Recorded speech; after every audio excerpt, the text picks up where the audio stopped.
Good morning students. 7th class अज आप पाठ 18वां करना है बेटे, लोकतंत्र अते समानता। ये थोड़ा टर्म 1 का चैप्टर है। ਇਹਦੇ ਵਿੱਚ ਆਪਾਂ ਪੜਾਂਗੇ ਕਿ ਭਾਰਤ ਇੱਕ ਲੋਕਤੰਤਰੀ ਰਾਜ ਹੈ, ਗਣਰਾਜ ਹੈ। ਲੋਕਤੰਤਰੀ ਤੋਂ ਮਤਲਬ ਹੁੰਦਾ ਕਿ ਜਿਹਦੇ ਵਿੱਚ ਸਰਕਾਰ ਲੋਕ ਚੁਣਦੇ ਹੈ, ਤੇ ਗਣਤੰਤਰ ਤੋਂ ਮਤਲਬ ਹੁੰਦਾ ਹੈ ਕਿ 5 ਸਾਲ ਲਈ ਸਰਕਾਰ ਚੁਣੀ ਜਾਂਦੀ ਹੈ ਲੋਕਾਂ ਦੁਆਰਾ। ਇਹਨਾਂ 'ਚ ਫਰਕ ਇਹੀ ਹੈ ਦੋਨੋਂ ਅੱਖਰਾਂ ਦੇ ਵਿੱਚ ਕਿ ਫਿਕਸ ਟਾਈਮ ਹੁੰਦਾ ਹੈ, ਨਿਯਮਿਤ ਟਾਈਮ ਰੱਖਿਆ ਜਾਂਦਾ ਹੈ ਸਰਕਾਰ ਦਾ। ਦੇਖੋ, ਭਾਰਤ ਇੱਕ ਲੋਕਤੰਤਰੀ ਗਣਰਾਜ ਹੈ। ਲੋਕਤੰਤਰ ਸਰਕਾਰ ਦੀ ਇੱਕ ਕਿਸਮ ਹੈ। जिस लोकतंत्री सरकार वाले राज का मुखी चुनिया होया होवे तां उस नूं गणतंत्र राज कहा जाता है। भारत राज का मुखी राष्ट्रपति चुनिया होया है। इस लाइन नूं टिक कर लो। इसे लई साडे देश की सरकार नूं लोकतंत्री गणराज कहा जाता है। लोकतंत्री देश विच देश का शासन चलाउण दी शक्ति सारे लोकां दे कोल हुंदी है। शासन चलाउण लई सारिआं नूं सिद्धे ते जां असिद्धे तौर ते हिस्सा लैण दा अधिकार है, भावें वो हिस्सा लैण जां ना। मतलब हिस्सा किवें लैंदे आ? वोट पा के। साडी मर्जी असीं वोट पाईए कि ना, पर सानूं एक हक दिता हुंदा है वोट पाउण दा। जदों देश दे लोग अपने प्रतिनिध चुन के भेजदे हन, ਉਹ ਅਸਿੱਧੇ ਤੌਰ ਤੇ ਹਿੱਸਾ ਲੈਂਦੇ ਹਨ ਅਤੇ ਜਿਹੜੇ ਚੁਣੇ ਹੋਏ ਪ੍ਰਤੀਨਿਧ ਸਰਕਾਰ ਦੀਆਂ ਨੀਤੀਆਂ ਬਣਾਉਂਦੇ ਹਨ ਉਹ ਸਿੱਧੇ ਤੌਰ ਤੇ ਹਿੱਸਾ ਲੈਂਦੇ ਹਨ। ਲੋਕਤੰਤਰ ਵਿੱਚ ਸਰਕਾਰ ਦੀਆਂ ਨੀਤਾਂ ਦਾ ਫੈਸਲਾ ਲੋਕਾਂ ਦੀ ਇੱਛਾ ਅਨੁਸਾਰ ਕੀਤਾ ਜਾਂਦਾ ਹੈ। ਇਸ ਲਈ ਹੀ ਚੋਣਾਂ ਅਤੇ ਲੋਕਮਤ ਲੋਕਤੰਤਰ ਦੀਆਂ ਮਹੱਤਵਪੂਰਨ ਸੰਸਥਾਵਾਂ ਹਨ। ਲੋਕਤੰਤਰੀ ਦੇਸ਼ ਵਿੱਚ ਲੋਕ ਚੋਣਾਂ ਰਾਹੀਂ ਆਪਣੇ ਪ੍ਰਤੀਨਿਧ ਚੁਣ ਕੇ ਸਰਕਾਰ ਬਣਾਉਂਦੇ ਹਨ। ਲਾਈਨ ਟਿਕ ਕਰੋ। ਅਤੇ ਇਸ ਤੇ ਕੰਟਰੋਲ ਵੀ ਕਰਦੇ ਹਨ। ਕੰਮ ਠੀਕ ਨਾ ਕਰਨ ਦੀ ਹਾਲਤ ਵਿੱਚ ਅਜਿਹੀ ਸਰਕਾਰ ਨੂੰ ਅਗਲੀਆਂ ਚੋਣਾਂ ਵਿੱਚ ਬਦਲਿਆ ਜਾ ਸਕਦਾ ਹੈ। ਇਸੇ ਕਰਕੇ ਹੀ ਤਾਂ ਇਸੇ ਡਰ ਦੇ ਨਾਲ ਲੋਕਤੰਤਰੀ ਸਰਕਾਰਾਂ ਜਿਹੜਾ ਵਧੀਆ ਕੰਮ ਕਰਦੀਆਂ ਕਿ ਸਾਨੂੰ ਬਦਲ ਦੇਣਗੇ। ਲੋਕਤੰਤਰੀ ਸਰਕਾਰ ਵਾਲੇ ਦੇਸ਼ ਵਿੱਚ ਦੇਸ਼ ਦੇ ਮੁਖੀ ਦੋ ਤਰ੍ਹਾਂ ਦੇ ਹੁੰਦੇ ਹਨ। ਲਾਈਨ ਟਿਕ ਕਰ ਲਓ। ਨਾਮਾਤਰ ਮੁਖੀ ਅਤੇ ਅਸਲੀ ਮੁਖੀ। ਅਸਲੀ ਮੁਖੀ ਮਤਲਬ ਜਿਹਦਾ ਕੰਮ ਹੋ ਰਿਹਾ ਹੋਵੇ, ਕੰਮ ਜਿਹੜਾ ਕਰ ਰਿਹਾ ਹੋਵੇ, ਪਰ ਨਾਮਾਤਰ ਜਿਹਦੇ ਸਿਰਫ ਸਾਈਨ ਚੱਲਦੇ ਹੋਣ ਪਰ ਕੰਮ ਕੋਈ ਹੋਰ ਕਰਦਾ ਹੋਵੇ। ਸਾਡੇ ਦੇਸ਼ ਦੀ ਕੇਂਦਰੀ ਸਰਕਾਰ ਦਾ ਨਾਮਾਤਰ ਮੁਖੀ ਰਾਸ਼ਟਰਪਤੀ ਹੈ। ਲਾਈਨ ਟਿਕ ਕਰੋ। ਅਤੇ ਰਾਜ ਸਰਕਾਰਾਂ ਦਾ ਮੁਖੀ ਰਾਜਪਾਲ ਹੈ। ਪਰ ਸਹੀ ਚ ਕੰਮ ਕੌਣ ਕਰਦਾ ਬੇਟੇ? ਕਿ ਕੇਂਦਰ ਦੇ ਵਿੱਚ ਪ੍ਰਧਾਨ ਮੰਤਰੀ ਕਰਦਾ ਹੈ ਅਤੇ ਰਾਜ ਦੇ ਵਿੱਚ ਮੁੱਖ ਮੰਤਰੀ ਕਰਦਾ ਹੈ। ਇਸ ਲਾਈਨ ਨੂੰ ਪੂਰਾ ਚੰਗੀ ਤਰ੍ਹਾਂ ਤੁਸੀਂ ਲਰਨ ਕਰਨਾ ਹੈ। ਕੁਝ ਲੋਕਤੰਤਰੀ ਰਾਜਾਂ ਦੇ ਮੁਖੀ ਲੋਕਾਂ ਦੁਆਰਾ ਚੁਣੇ ਨਹੀਂ ਜਾਂਦੇ। ਉਹਨਾਂ ਦਾ ਅਹੁਦਾ ਜੱਦੀ ਹੁੰਦਾ ਹੈ। ਅਜਿਹੇ ਦੇਸ਼ ਦਾ ਮੁਖੀ ਰਾਜਾ ਜਾਂ ਰਾਣੀ ਹੁੰਦੇ ਹਨ, ਜਿਵੇਂ ਕਿ ਇੰਗਲੈਂਡ ਦੇ ਵਿੱਚ ਹੈ। ਇਹ ਲਾਈਨ ਨੂੰ ਟਿਕ ਕਰ ਲਓ। ਤੁਹਾਨੂੰ ਪਹਿਲਾਂ ਵੀ ਦੱਸਿਆ ਗਿਆ ਸੀ ਕਿ ਸਿੱਧਾ ਲੋਕਤੰਤਰੀ ਕਿੱਥੇ ਕਿਹੜੇ ਦੇਸ਼ 'ਚ ਹੈ? ਸਵਿਟਜ਼ਰਲੈਂਡ ਦੇ ਵਿੱਚ ਹੈ। ਅਜਿਹੇ ਲੋਕਤੰਤਰੀ ਦੇਸ਼ ਨੂੰ ਰਾਜਤੰਤਰੀ ਲੋਕ ਰਾਜ ਕਿਹਾ ਜਾਂਦਾ ਹੈ। ਅੱਗੇ ਦੇਖੋ, ਲੋਕਤੰਤਰ ਦਾ ਅਰਥ ਜੋ ਤੁਹਾਨੂੰ ਪੇਪਰਾਂ 'ਚ ਆਊਗਾ ਹੀ ਆਊਗਾ ਕਿ ਲੋਕਤੰਤਰ ਲੋਕਾਂ ਦੀ ਆਪਣੀ ਸਰਕਾਰ ਹੁੰਦੀ ਹੈ। ਭਾਵੇਂ ਉੱਥੋਂ ਦੇ ਸ਼ਾਸਨ ਲੋਕਾਂ ਦੀ ਮਰਜ਼ੀ ਅਨੁਸਾਰ ਚਲਾਇਆ ਜਾਂਦਾ ਹੈ। ਕਾਨੂੰਨੀ ਤੌਰ ਤੇ ਵੀ ਸ਼ਾਸਨ ਚਲਾਉਣ ਦੀ ਸ਼ਕਤੀ ਲੋਕਾਂ ਦੇ ਹੱਥ ਵਿੱਚ ਹੀ ਹੁੰਦੀ ਹੈ। ਲਾਈਨ ਟਿਕ ਕਰੋ। ਅਬਰਾਹਮ ਲਿੰਕਨ ਦੇ ਸ਼ਬਦਾਂ ਵਿੱਚ ਲੋਕਤੰਤਰੀ ਸਰਕਾਰ ਕੀ ਹੈ? ਲੋਕਾਂ ਦੀ, ਲੋਕਾਂ ਲਈ, ਲੋਕਾਂ ਦੁਆਰਾ ਹੁੰਦੀ ਹੈ। ਆਧੁਨਿਕ ਸਮੇਂ ਵਿੱਚ ਜਨਸੰਖਿਆ ਦੇ ਵਧਣ ਕਾਰਨ ਸਾਰੇ ਲੋਕ ਸਿੱਧੇ ਤੌਰ ਤੇ ਸਰਕਾਰ ਦੇ ਕੰਮਾਂ ਵਿੱਚ ਆਪਣਾ ਯੋਗਦਾਨ ਪਾਉਂਦੇ ਹਨ, ਭਾਵ ਕਾਨੂੰਨ ਬਣਾਉਣ ਵਿੱਚ ਹਿੱਸਾ ਨਹੀਂ ਲੈ ਸਕਦੇ। ਕਿਉਂਕਿ ਜਨਤਾ ਜ਼ਿਆਦਾ ਹੋਣ ਕਰਕੇ ਇੰਨੀਆਂ ਜ਼ਿਆਦਾ ਸਿੱਧਾ ਤੌਰ ਤੇ ਸਰਕਾਰ ਨਹੀਂ ਚੁਣੀ ਜਾਂਦੀ। ਲੋਕ ਪਹਿਲਾਂ ਆਪਦਾ ਪ੍ਰਤੀਨਿਧ ਚੁਣਦੇ ਆ, ਪ੍ਰਤੀਨਿਧ ਫਿਰ ਪਾਰਲੀਮੈਂਟ ਦੇ ਵਿੱਚ ਖੜੇ ਹੁੰਦੇ ਆ, ਜਿਵੇਂ ਐਮਐਲਏ ਬਣਦੇ ਆ। ਐਮਐਲਏ ਤੋਂ ਬਾਅਦ ਉਹਨਾਂ ਦੀਆਂ ਸਰਕਾਰਾਂ ਬਣਦੀਆਂ। ਇਸ ਲਈ ਦੇਸ਼ ਦੇ ਸਾਰੇ ਬਾਲਗ ਵੋਟਰ ਹੁੰਦੇ ਆ ਜਿਹੜੇ 18 ਜਾਂ 18 ਸਾਲ ਤੋਂ ਵੱਧ ਹੁੰਦੇ ਆ। ਵੋਟਾਂ ਪਾ ਕੇ ਆਪਣਾ ਪ੍ਰਤੀਨਿਧ ਚੁਣਦੇ ਆ। ਉਹੀ ਪ੍ਰਤੀਨਿਧ ਕੇਂਦਰੀ ਜਾਂ ਰਾਜ ਪੱਧਰ ਤੇ ਕਾਨੂੰਨ ਬਣਾਉਂਦੇ ਹਨ ਅਤੇ ਕਾਨੂੰਨ ਨੂੰ ਲਾਗੂ ਕਰਨ ਦਾ ਕੰਮ ਕਰਦੇ ਹਨ। ਲੋਕਤੰਤਰੀ ਦੇਸ਼ ਵਿੱਚ ਕਾਨੂੰਨ ਦਾ ਰਾਜ ਹੁੰਦਾ ਹੈ। ਕਾਨੂੰਨ ਲੋਕਾਂ ਦੇ ਚੁਣੇ ਹੋਏ ਪ੍ਰਤੀਨਿਧਾਂ ਦੁਆਰਾ ਬਣਾਏ ਜਾਂਦੇ ਹਨ। ਲੋਕਤੰਤਰੀ ਸਰਕਾਰ ਲੋਕਾਂ ਦੁਆਰਾ ਬਣਾਈ ਜਾਂਦੀ ਹੈ ਅਤੇ ਲੋਕਾਂ ਦੀ ਭਲਾਈ ਲਈ ਹੁੰਦੀ ਹੈ। ਲੋਕਤੰਤਰ ਦਾ ਆਰੰਭ, ਸਭ ਤੋਂ ਪਹਿਲਾਂ ਲੋਕਤੰਤਰ ਕਿੱਥੇ ਸਟਾਰਟ ਹੋਇਆ ਸੀ? ਯੂਨਾਨ ਦੇ ਐਥਨਜ਼ ਸ਼ਹਿਰ ਦੇ ਵਿੱਚ। ਇਹ 1 ਨੰਬਰ ਦਾ ਕੁਐਸਚਨ ਆ ਸਕਦਾ ਹੈ। ਉੱਥੇ ਲੋਕਤੰਤਰ ਲਗਭਗ 2500 ਸਾਲ ਪੁਰਾਣਾ ਹੈ। ਕਿਹਾ ਜਾਂਦਾ ਹੈ ਕਿ ਐਥਨਜ਼ ਸ਼ਹਿਰ ਦੇ ਲੋਕ ਸਾਲ ਵਿੱਚ ਕਈ ਵਾਰੀ ਇਕੱਠੇ ਹੋ ਕੇ ਸਭਾ ਕਰਦੇ ਹਨ, ਜਿੱਥੇ ਸਿੱਧੇ ਲੋਕਾਂ ਦੁਆਰਾ ਹੀ ਰਾਜ ਪ੍ਰਬੰਧ ਚਲਾਉਣ ਦੇ ਫੈਸਲੇ ਲਏ ਜਾਂਦੇ ਹਨ। ਅਜਿਹੀ ਲੋਕਤੰਤਰੀ ਸਰਕਾਰ ਨੂੰ ਸਿੱਧਾ ਲੋਕਤੰਤਰ ਕਿਹਾ ਜਾਂਦਾ ਹੈ। याद रखना है यूनान आंसर है इस चीज का। उस समय लोकां दी गिनती बहुत ही घट सी। सारे एक थां ते इकट्ठे होके फैसले कर सकते सन, जो हुण संभव नहीं है। आधुनिक लोकतंत्र की स्थापना पहला यूरोप के देशों में हुई सी।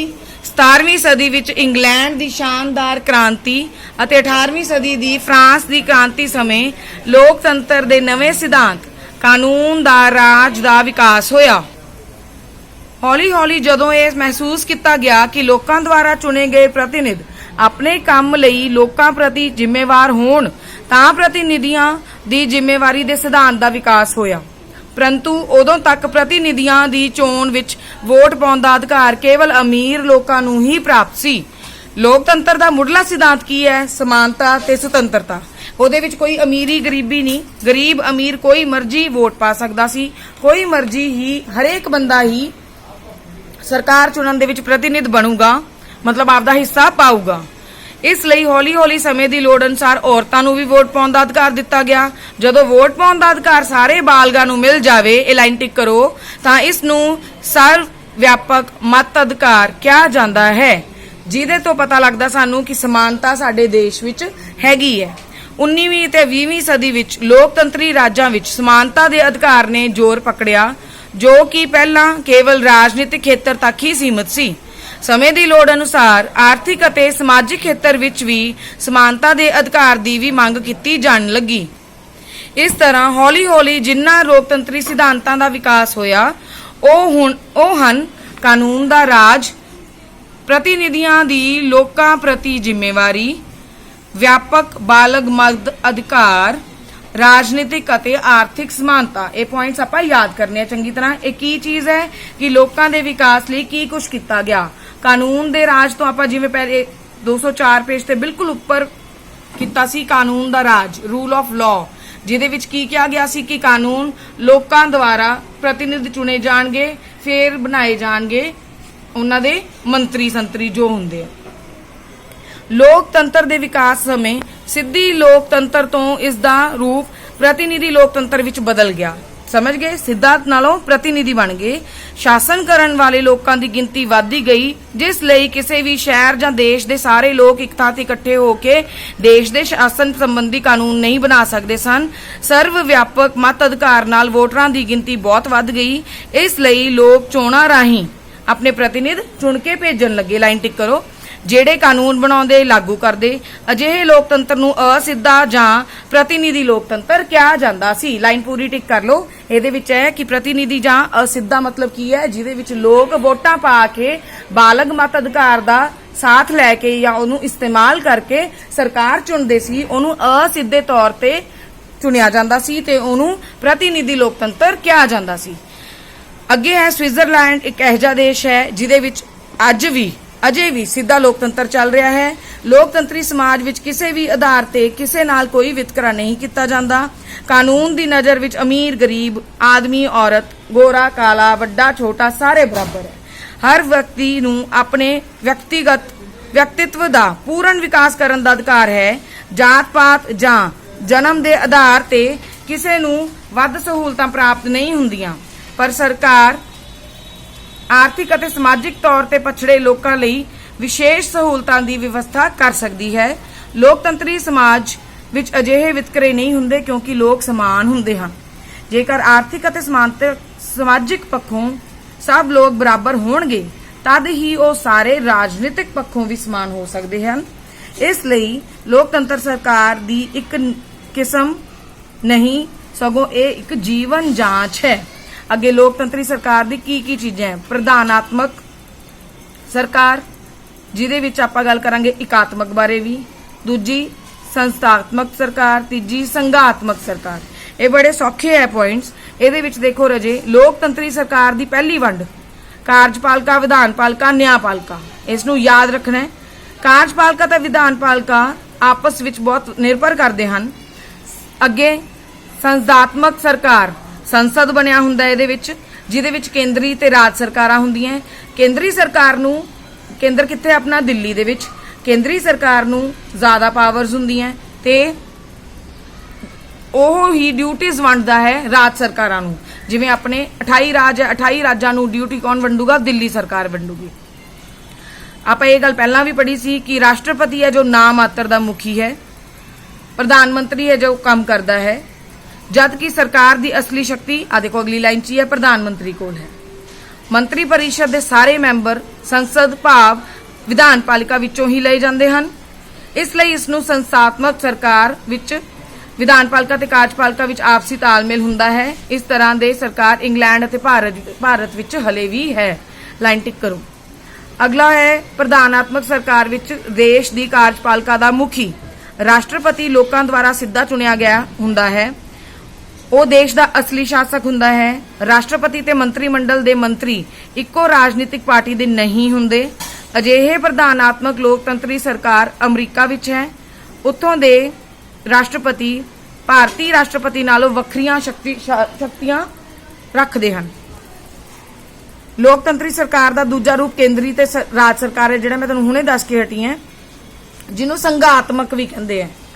ਇਹਨੂੰ ਕਹਿੰਦੇ ਸੰਘਾਤਮਕ, ਠੀਕ ਹੈ, ਸੰਸਥਾਤਮਕ ਨਹੀਂ, ਸੰਘਾਤਮਕ, ਜਿਹਦੇ ਵਿੱਚ ਸੰਘ ਬਣੇ ਹੁੰਦੇ ਆ। ਮਤਲਬ ਕੇਂਦਰੀ ਅਤੇ ਰਾਜ ਸਰਕਾਰ ਵਿੱਚ ਸ਼ਕਤੀਆਂ ਦੀ ਵੰਡ ਤੇ ਆਧਾਰਿਤ ਹੁੰਦਾ ਹੈ। ਇਸ ਆਧਾਰ ਤੇ ਲੋਕਤੰਤਰੀ ਸਰਕਾਰ ਦੋ ਤਰ੍ਹਾਂ ਦੀ ਸੰਘਾਤਮਕ ਤੇ ਇਕਾਤਮਕ ਹੁੰਦੀ ਹੈ। ਸੰਘਾਤਮਕ ਕਿਸਮ ਦੀ ਸਰਕਾਰ ਵਿੱਚ ਸੰਵਿਧਾਨ ਲਿਖਤੀ ਅਤੇ ਕਠੋਰ ਹੁੰਦਾ ਹੈ। ਕੇਂਦਰ ਅਤੇ ਰਾਜਾਂ ਵਿੱਚ ਸ਼ਕਤੀਆਂ ਦੀ ਵੰਡ ਹੁੰਦੀ ਹੈ। ਹਰੇਕ ਰਾਜ ਦੀ ਆਪਣੀ ਸਰਕਾਰ ਹੈ। ਭਾਰਤ ਵੀ ਸੰਘਾਤਮਕ ਲੋਕਤੰਤਰੀ ਦੇਸ਼ ਹੈ। ਲਾਈਨ ਟਿਕ ਕਰੋ। ਤੁਹਾਨੂੰ ਪੁੱਛਿਆ ਜਾਊਗਾ ਕਿਵੇਂ ਸੰਘਾਤਮਕ ਹੈ, ਤੁਸੀਂ ਕਹੋਗੇ ਕਿ ਭਾਰਤ ਦੀਆਂ ਜਿਹੜੀਆਂ ਸ਼ਕਤੀਆਂ ਹੈ ਉਹ ਰਾਜ ਤੇ ਕੇਂਦਰ ਵਿੱਚ ਵੰਡੀਆਂ ਹੋਈਆਂ ਹਨ। ਕੇਂਦਰ ਸਾਡਾ ਦਿੱਲੀ ਵਿੱਚ ਹੈ, ਉਹਦੇ 28 ਰਾਜ ਹਨ। ਕੇਂਦਰ 28 ਰਾਜਾਂ ਦੇ ਵਿੱਚ ਸ਼ਕਤੀਆਂ ਨੂੰ ਵੰਡ ਕੇ ਚੱਲਦਾ ਹੈ। ਸਾਰੇ 28 ਰਾਜਾਂ ਨੇ ਆਪ ਦਾ ਕੰਮ ਜੋ ਵੀ ਜਵਾਬਦੇਹੀ ਹੈ ਉਹ ਕੇਂਦਰ ਵਿੱਚ ਦੇਣੀ ਹੁੰਦੀ ਹੈ। ਇਸ ਨੂੰ ਸੰਘਾਤਮਕ ਸਰਕਾਰ ਕਿਹਾ ਜਾਂਦਾ ਹੈ। ਇਹ ਮੈਂ ਆਪਦੇ ਵੱਲੋਂ ਤੁਹਾਨੂੰ ਦੱਸਿਆ। ਅੱਗੇ ਇਕਾਤਮਕ ਕਿਸਮ ਦੇ ਲੋਕਤੰਤਰੀ ਦੇਸ਼ ਵਿੱਚ ਰਾਜਾਂ ਅਤੇ ਕੇਂਦਰ ਵਿੱਚ ਸ਼ਕਤੀਆਂ ਦੀ ਵੰਡ ਹੁੰਦੀ ਹੈ, ਪਰ ਰਾਜਾਂ ਦੇ ਮੁਕਾਬਲੇ ਕੇਂਦਰ ਨੂੰ ਜ਼ਿਆਦਾ ਸ਼ਕਤੀਆਂ ਪ੍ਰਦਾਨ ਹੁੰਦੀਆਂ ਹਨ। ਸਾਡੇ ਭਾਰਤ ਦਾ ਸੰਵਿਧਾਨ ਭਾਵੇਂ ਸੰਘਾਤਮਕ ਹੈ, ਪਰ ਕਿਸੇ ਅੰਦਰੂਨੀ ਜਾਂ ਬਾਹਰੀ ਸੰਕਟ ਦੇ ਸਮੇਂ ਕੇਂਦਰੀ ਸਰਕਾਰ ਸਾਰੀਆਂ ਸ਼ਕਤੀਆਂ ਆਪਦੇ ਹੱਥ ਵਿੱਚ ਕਰ ਸਕਦੀ ਹੈ ਤੇ ਉਹ ਇਕਾਤਮਕ ਹੋ ਜਾਣਗੀਆਂ। ਅੱਗੇ ਹੈ ਰਜੇ ਕਿ ਲੋਕਤੰਤਰ ਨੂੰ ਜੇ ਸਫਲ ਬਣਾਉਣਾ ਹੈ ਤਾਂ ਉਹਨਾਂ ਦੀ ਸ਼ਰਤਾਂ ਕੀ ਹਨ।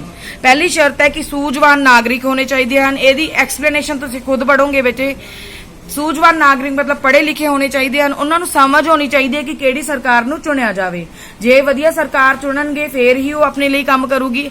ਅਨਪੜ੍ਹ ਸਰਕਾਰ ਨਾ ਚੁਣੀ ਜਾਵੇ ਜਾਂ ਇਹੋ ਜਿਹੀ ਸਰਕਾਰ ਨਾ ਚੁਣੀ ਜਾਵੇ ਜਿਹੜੀ ਕਿ ਲੋਕਾਂ ਦੀ ਭਲਾਈ ਨਾ ਕਰੇ। ਦੂਸਰਾ ਹੈ ਸਮਝਦਾਰ ਤੇ ਸੂਝਵਾਨ ਨੇਤਾ, ਜਿਹੜੀ ਮੈਂ ਪਹਿਲੇ ਪੁਆਇੰਟ 'ਚ ਗੱਲ ਦੱਸੀ ਹੈ ਕਿ ਨੇਤਾ ਹੈ ਜਿਹੜੇ ਸਮਝਦਾਰ ਤੇ ਸੂਝਵਾਨ ਹੋਣੇ ਚਾਹੀਦੇ ਹਨ। ਤੀਸਰਾ ਹੈ ਅਨੁਸ਼ਾਸਿਤ ਨਾਗਰਿਕ ਅਤੇ ਸਿਧਾਂਤਾਂ ਤੇ ਰਾਜਨੀਤਿਕ ਦਲ। ਨਾਗਰਿਕ ਹੈ ਜਿਹੜੇ ਅਨੁਸ਼ਾਸਨ ਦੇ ਵਿੱਚ ਚੱਲਣ ਵਾਲੇ ਹੋਣੇ ਚਾਹੀਦੇ ਹੈ। ਇੱਥੇ ਦੇਖੋ ਇਹਨਾਂ ਨੇ ਕੀ ਚੀਜ਼ ਦਿੱਤੀ ਹੈ ਕਿ ਲੋਕਤੰਤਰ ਵਿੱਚ ਲੋਕਾਂ ਦਾ ਰਾਜ ਹੋਣ ਕਰਕੇ ਲੋਕਾਂ ਦਾ ਅਨੁਸ਼ਾਸਿਤ ਹੋਣਾ ਬਹੁਤ ਜ਼ਰੂਰੀ ਹੈ, ਤਦ ਹੀ ਉਹ ਸਰਕਾਰ ਦੇ ਗਲਤ ਕੰਮਾਂ ਦੀ ਵਿਰੋਧਤਾ ਕਰ ਸਕਦੇ ਹਨ। ਅੱਗੇ ਹੈ ਸਮਾਜਿਕ ਤੇ ਆਰਥਿਕ ਸਮਾਨਤਾ, ਜੋ ਆਪਾਂ ਪੜ੍ਹ ਚੁੱਕੇ ਹਾਂ ਕਿ ਸਮਾਜ ਦੇ ਵਿੱਚ ਗਰੀਬ ਅਮੀਰ ਸਾਰੇ ਬਰਾਬਰ ਹੋਣੇ ਚਾਹੀਦੇ ਹੈ ਤੇ ਪੈਸੇ ਵਾਈਜ਼ ਵੀ ਸਾਰਿਆਂ ਕੋਲ ਪੈਸੇ ਹੋਣੇ ਚਾਹੀਦੇ। ਇਹ ਨਹੀਂ ਅਮੀਰ ਬਹੁਤ ਅਮੀਰ ਹੈ, ਗਰੀਬ ਪੂਰਾ ਗਰੀਬ ਹੋਵੇ। ਫਿਰ ਹੈ ਸਹਿਨਸ਼ੀਲਤਾ।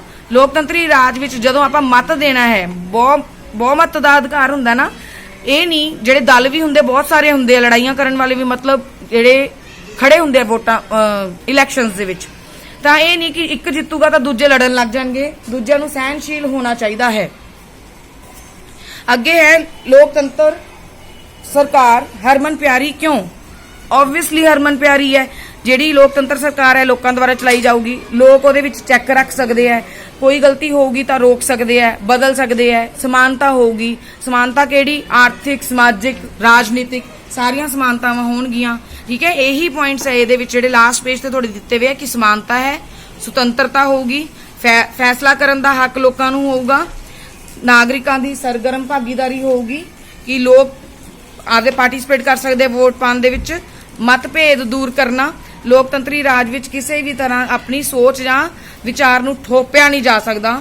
ਹਰੇਕ ਇਨਸਾਨ ਦੇ ਵਿਚਾਰਾਂ ਦਾ ਆਦਰ ਕੀਤਾ ਜਾਂਦਾ ਹੈ। ਮਤਭੇਦ ਹੁੰਦਾ ਹੈ ਜੇ ਉਹਨੂੰ ਦੂਰ ਕਰਨ ਦੀ ਕੋਸ਼ਿਸ਼ ਕੀਤੀ ਜਾਂਦੀ ਹੈ। ਫਿਰ ਮਨੁੱਖੀ ਸ਼ਾਨ ਵਿੱਚ ਵਾਧਾ ਹੋਣਾ, ਇਹਦੇ ਨਾਲ ਬੰਦੇ ਨੂੰ ਵੀ ਕੌਨਫੀਡੈਂਸ ਆਉਂਦਾ ਹੈ। ਸੁਤੰਤਰਤਾ, ਸਮਾਨਤਾ ਵਧੀਆ ਹੋਊਗੀ, ਆਪਾਂ ਖੁਸ਼ ਹੋਵਾਂਗੇ, ਆਪਾਂ ਨੂੰ ਸਭ ਕੁਝ ਮਿਲੂਗਾ ਤਾਂ ਆਪਣੇ ਵਿੱਚ ਵੀ ਕੌਨਫੀਡੈਂਸ ਆਊਗਾ, ਆਪਾਂ ਖੁਸ਼ ਹੋ ਕੇ ਜ਼ਿੰਦਗੀ ਜਿਉ ਸਕਦੇ ਹਾਂ। ਇਹ ਸੀ ਤੁਹਾਡਾ ਚੈਪਟਰ ਬੇਟੇ 18ਵਾਂ। ਅਗਲੀ ਵੀਡੀਓ ਦੇ ਵਿੱਚ ਤੁਹਾਨੂੰ ਅਗਲਾ ਚੈਪਟਰ ਅਪਲੋਡ ਕੀਤਾ ਜਾਊਗਾ। Thank you all of you.